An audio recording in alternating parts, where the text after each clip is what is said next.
I did that.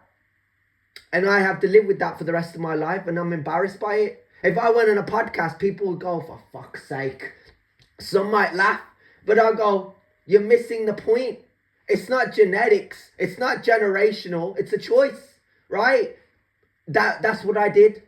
And it's the highlight how people do these things and they just go, and being lazy is a choice. Being complacent is a choice. Being smug is a choice, right? Being toxic is a choice, right? Disrespecting people is a choice. I don't go, I just want to disrespect everybody. No.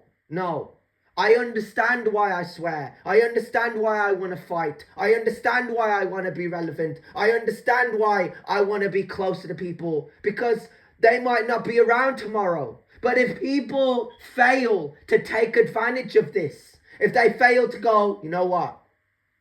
I understand now. And they walk over to me and they go, I understand why you did what you did, bro. I understand why all these years you wanted to be my friend, why you wanted to have a conversation with me, why you did what you did. I understand. And I apologize. But you know what, guys? Don't ever apologize. Even a guy like me who was minding his own business. The reason why is because they think they're so above it all. They think they're so set on, I don't know, ruining themselves, right? Look at Cads. Didn't have to side with that slag, but they did. Pronouns. Whatever they are, whoever they are, I don't give a fuck. I'm just saying this, right? Don't ever be on your hands and knees for a bitch. I don't do it. I've never done it. When I go and I pray or I look up at the stars, I just think to myself, I want better times. I just want it. I look up at the clouds. I look up at, I always look up. I never look down. Sometimes I look down in frustration because I've never looked down. I've never looked my nose down on any guy. I've just always saved them. Maybe girls as well, right? I've always, they know where they stand with me, right? Whether they respect me, whether they just want to avoid me, whether they just go, nah, I don't, and that's fine. Everyone's entitled to their own opinion, but guys, it's different because how I see it is, as long as a guy is being respected and acknowledged that they know that they exist, they don't have a right or a reason to disrespect the person that looks over at them. I killed for, not saying that I did, but I'll say this hypothetically. I would have killed to have had sat by myself and somebody go, yo, is this seat taken? Can I sit next to you? And I just go, nah, of course you can sit next to me. But not that never happened. No girl ever did that. No boy ever did that. When I was in McDonald's with Kaylee Matthews, or I was walking with Kira, or I was at the pub with Sophie and Millie, or I was training with Destina and Charlotta, and I kissed Emily, all these things that I got to do. I'm not a player, and I never wanted to be a player. Right? The trick was to find someone and to go, that's mine now. That's my forever person, but it never happened. And it's the reality of the situation where I fell into depression, I fell into anxiety because I was too real and I was too honest. And that's why I play these videos and that's why I get angry and I kick off. But people around you go, we're gonna poison you, we're gonna sicken you, we're gonna lie to you, and that's gonna be your life for the next 10 to 20 to 30 years. From the day I was born, that's all I've been involved in. And people still come around here, and I don't know why. But I never compromised. People seem to think that I did. I didn't. I never did. I'm just trying to make a point of going, I never compromised for another person, and I never plan to anytime soon. I just struggle. I struggle with socializing with people because I know in one moment I could lose it all. I mean, Josh McCarthy from Juniper could not save me, bro. He was there in front of me. I ran over to him. I walked next to him, but Josh had to go off. I'm sorry. He had to go off in his own direction. He had to leave me alone for me to understand that I stand on my own 2 feet, whether I see it or not. And Becky, the videos of her has shown me that too, that I could have saw her, that I could have, I don't know, I could have gone over and I could have, you know, that there could have been more, but it didn't happen. It's a choice. It is. And yes, when I saw the videos and all these guys deserved it, they didn't see it like that. So they go, well, you know, as long as we get the attention, you can go fuck yourself now. And that's the truth, right? That's how they feel. And I have nothing more to add, nothing more to offer except this. Like I'm just sad now.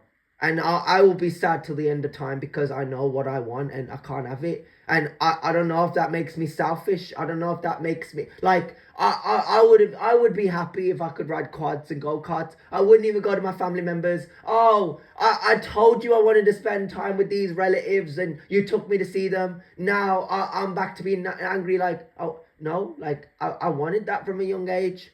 I never wanted to stop socializing with them. But you know, everybody's different, right? They have to work. I don't get it. I can't accept it, but that's the reality of the situation, right? It's not the fact that they pay the council or taxes or they pay their mortgage or, you know, they pay the government. It's they're working. And it's funny that Cads should have said this. No, Destina. No, I'm not going to join you. Why? Because I've got work to do. I've got to train. I'm going to go home to my family. But he didn't. They didn't. She didn't. I don't know anymore. I don't fuck with pronouns. I never did. I don't do equality, feminism, pronouns. I got anxiety and I follow a lot of mental health pages and a couple of girls that do OnlyFans for some reason, but that's just the way it is, right? I'm not throwing any shame on anybody right now. I'm just saying like that's me as a person, right? I have to follow mental health pages because I relate to it because I've gone through it and my mental health matters. I wanted to follow these guys that I knew, but it was always a fear of being rejected. It was always a fear of people not accepting me for who I was.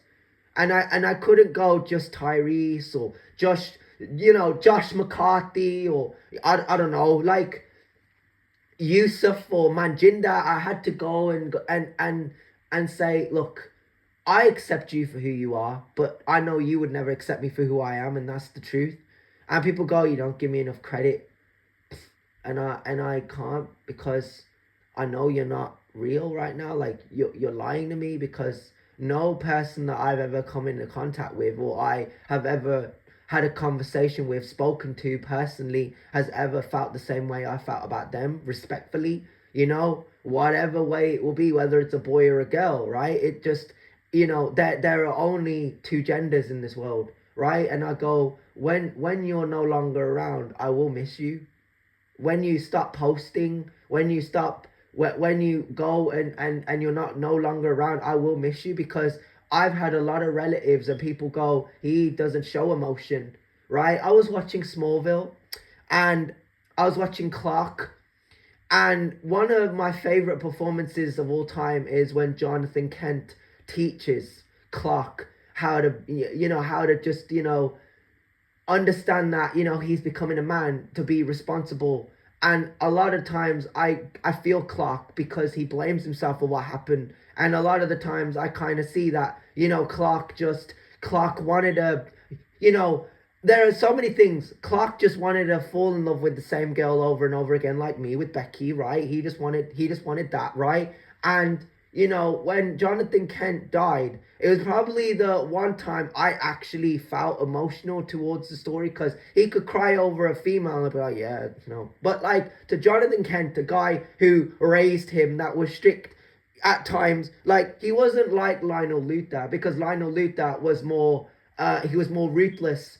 He was there for 7 seasons. He hadn't had that luxury of emotion, because he knew that emotional attachment, whether loving your own kids or loving your own wife or loving, like others. Yes, he does, but he just doesn't show you that, right? Because he can't. And that's why he was able to live for 7 seasons, and his whole personality, just, like his character arc just went further. So John Glover really nailed that, and so did John Snyder, right? They were two different guys, two different people, and they had a different way of raising their children, right? Lionel did well with Lex at times. When we saw it, and we just knew that Lionel really tried, but Lex couldn't, and that's because Lex just needed to let it go. He needed to let the past go and just be the man that he was always meant to be, but Clark didn't see it like that.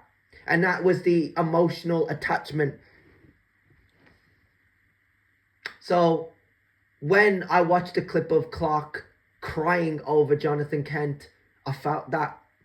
And it just,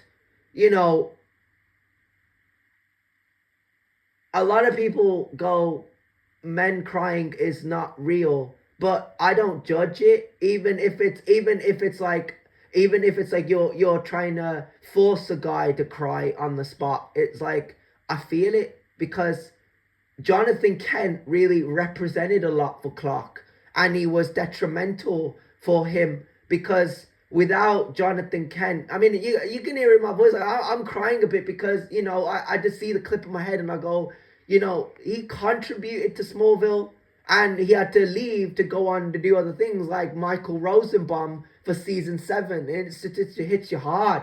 It just hits you hard. Like, all Clark wanted all his life was to be normal, to have parents, and he did. But he had abilities, and he had all these trials and revelations in front of him, and things were changing, and people learned about Clark and found out about who he was and could never accept him. And that was something that Clark had to accept and couldn't. And that was the fear of the past. That was the doubt that really plagued him, that he would tell somebody and they would change, that they would change the way they feel. And it hurt, bro.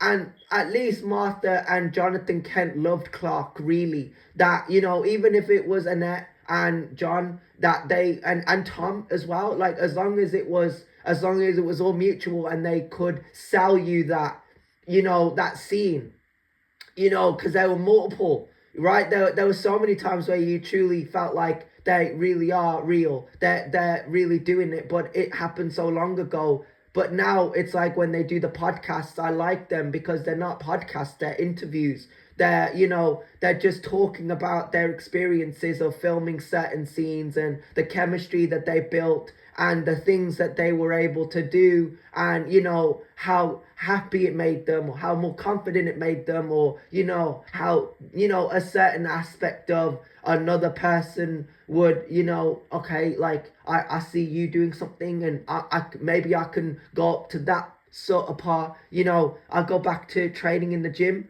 back to those 5 long years. I did that too, when I knew that I didn't have the confidence to train, and I didn't have all the things that I had up to 2017. I had to really watch these guys. I had to go, oh my days, I'm kind of there, but not there. So, I would never look at it like I got to the highest level possible, even though in today's day and age, I am the highest level possible. I wouldn't go as far as to say that I feel I had more in me. I felt like I had more education to get, more holidays to go on. I could have, done these valuable things. I could have done these valuable things, or these various things, right? Because, I don't want to go over to somebody and go, I just don't like you, I can't stand you. That's never me, bro. I got to really look over at Ram and see him and go, I can do that. And I like looking over at guys, knowing that they were cool, and thinking, I can be cool like you. And that's the example. When you truly have an idea in your head that, you can go out there and do anything, you have to remind yourself that this is an actual thing that actually happened. Like, Becky was cheated on, right? That she wouldn't have been cheated on if I had been with her, right? That I would have brought everything to the table, because that's what I bring to the table, right? If I didn't bring anything to the table, which I do, and that being said, like, as well as going to these facilities and being poisoned and lied to and manipulated. Like, a lot of the times it's a choice.